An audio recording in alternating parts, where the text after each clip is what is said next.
الحمد لله رب العالمين، له الحمد الحسن والثناء الجميل، وأشهد أن لا إله إلا الله وحده لا شريك له، وأشهد أن محمدا عبده ورسوله.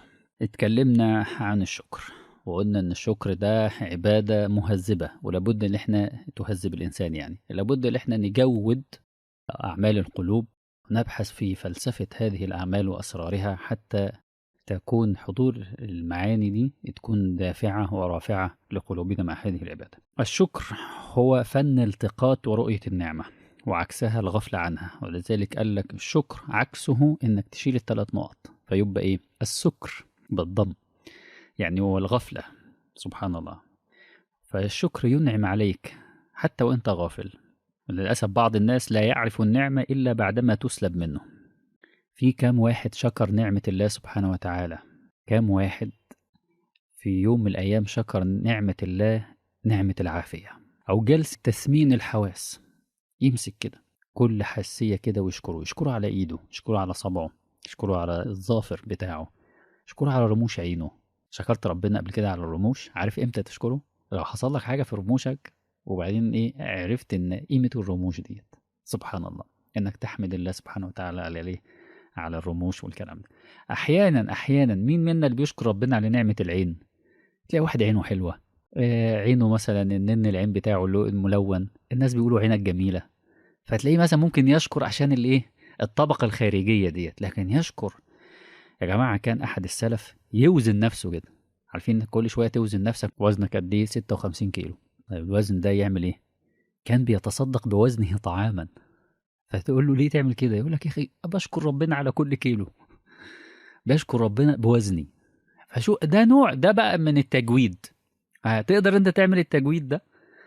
تقول له طلعت كام كيس تمر السنه دي؟ يقول لك والله طلعت 65 كيلو. ليه؟ وزني. طبعا في ناس دلوقتي مش هتقدر تعمل القصه ديت لان وزنها الله اكبر. فسبحان الله، كل واحد منا ممكن يتفنن ويشوف. فالواحد يحاول يتفنن. انا اريد ان في هذا الوقت، في هذا الشهر يا رب، ان اريك كيف كنت مهموما بشكرك. والشكر ليه اساسيات، وليه أشياء إذا تواجدت في القلب تساعدك جدا. أول حاجة حبك لله سبحانه وتعالى، أو إنك أساسيات إنك تفهم الشكر، إن الشكر بيخليك تحب ربنا أكتر. سبحان الله. شكرك لله بينتج حبا خاصا لله، لأنك عم بتقول الحمد لله بتلاقي قلبك اتحرك، لأن الحمد لله تملأ الميزان، أليس كذلك؟ الحمد لله تملأ الميزان، صح؟ مش النبي صلى الله عليه وسلم قال لنا كده؟ كيف تقول وتقولي كلمة بهذا الحجم ولا يتحرك ترجمانها في قلبك؟ إزاي كلمة تملأ الميزان ولا تملأ قلبك؟ كلمة تملأ ما بين السماوات والأرض وما تملاش قلبك، ما تملاش قلبك حبا وفيضا. سبحان الله. تذكري نعمة كده، وتذكر نعمة الآن، ثم اسكت قليلا، ثم قول اللهم لك الحمد. نعمة مثل هذه اللقاءات أنه أحضرني إياه. سبحان الله. إنك في وقت زي كده ممكن ما يكونش مشغول بمسلسلات وأفلام وفوازير وتضييع أوقات والكلام ده، فتقول اللهم لك الحمد أنك أحضرتني. سبحان الله. فالشكر بيدفعك للحب، لأنه كل شوية قاعد تشكر تشكر تشكر، فيبدأ يترجم هذا الكلام في القلب. ولذلك كلمة الحمد والشكر يا جماعة ما ينفعش تقال على وجه السرعة، لازم تفكر وتجرب. جرب كده هتلاقي المواضيع مختلفة تماما. من الحاجات الأساسيات في الشكر إحساسك إنك بتتربى. الشكر بيربيك على الخضوع لله سبحانه وتعالى. عارفين أطعم الفم تستحي العين؟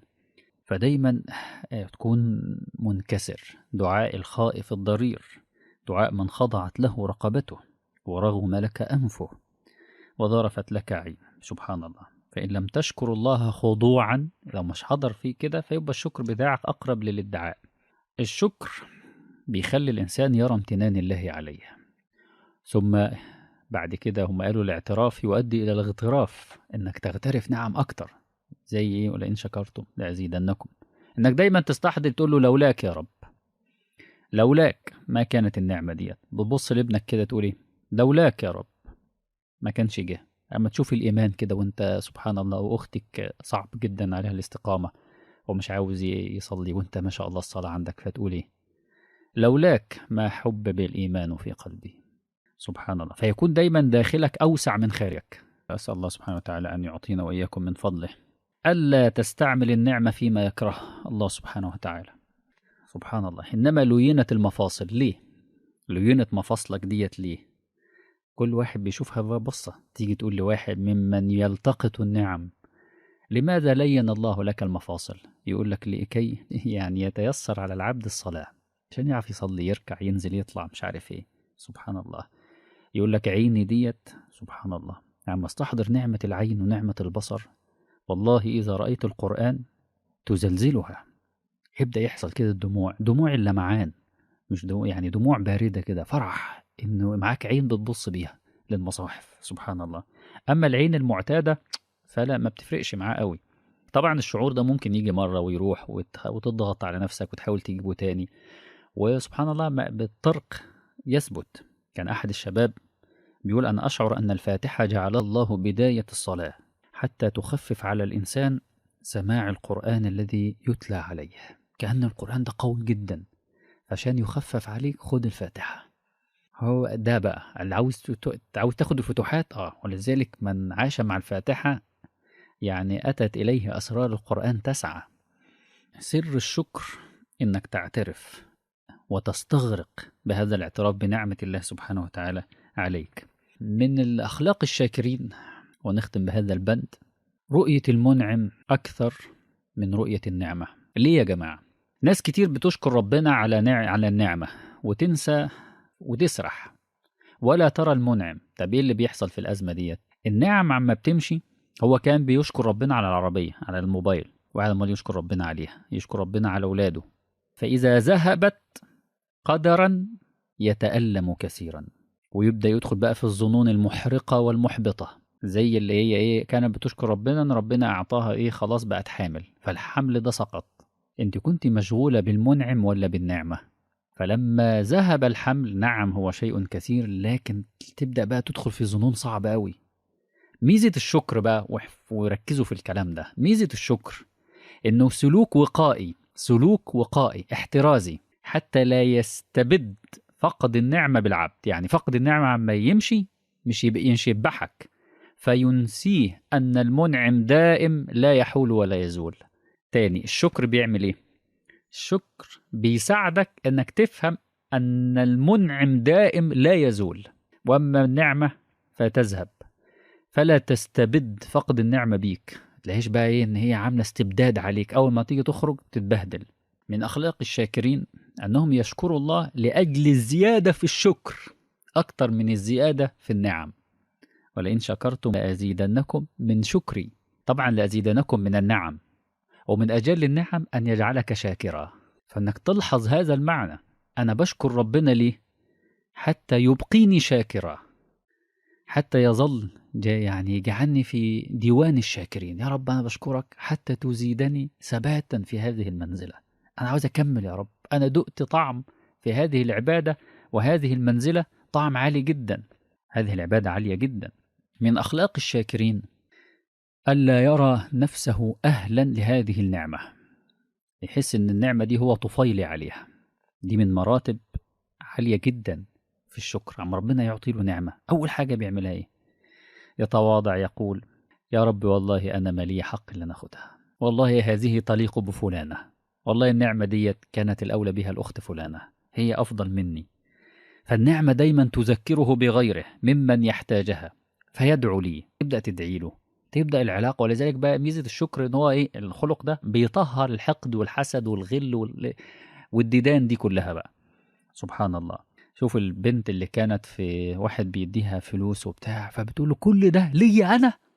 في ناس كتير احوج من كده، وهي بتقولها يعني ماسكة في الكيس جامد، بس هي سبحان الله الشعور الضاغط عليها هذا المعنى، ان هي ترى نفسها في النعمة طفيلية. يعني ايه طفيلية؟ يعني هي النعمة ديت في غيري يستحقها، انا مكسوفة جدا اللي هي جات لي، والله كان الاولى بها الاخ فلان، كانت الاولى بها الاخت فلانة، كانت الاولى بها اختي، كانت الاولى بها كذا، الاولى بها كذا، الاولى بها كذا، من وجهة نظري انا. لكن الشكور سبحانه وتعالى خصني انا بها. فيراك الله سبحانه وتعالى تحب الخير لغيرك، يراك الله مستأنسا مؤثرا لغيرك، سليم الصدر تجاه إخوانك. أن النعمة لا تجعلك تلهث حولها وتبقى معها. سبحان الله. من أخلاق الشاكرين الشكر على الشكر. من أخلاق الشاكرين الشكر على الشكر. إن شكرك أحب إلي من النعمة. إنك تقول كده لما ربنا يعطيك نعمة تقول له يا رب أنا شكري ليك أحب إلي من النعمة نفسها. لك الحمد أنني لم أذهل وأصرف عن حمدك. يا رب أنا عاوز أحمدك، أنا بحمدك يا رب اللي أنا مش من البعداء عنك. فإنك ترى توفيقك للشكر لي أعظم من نعمة الله عليك.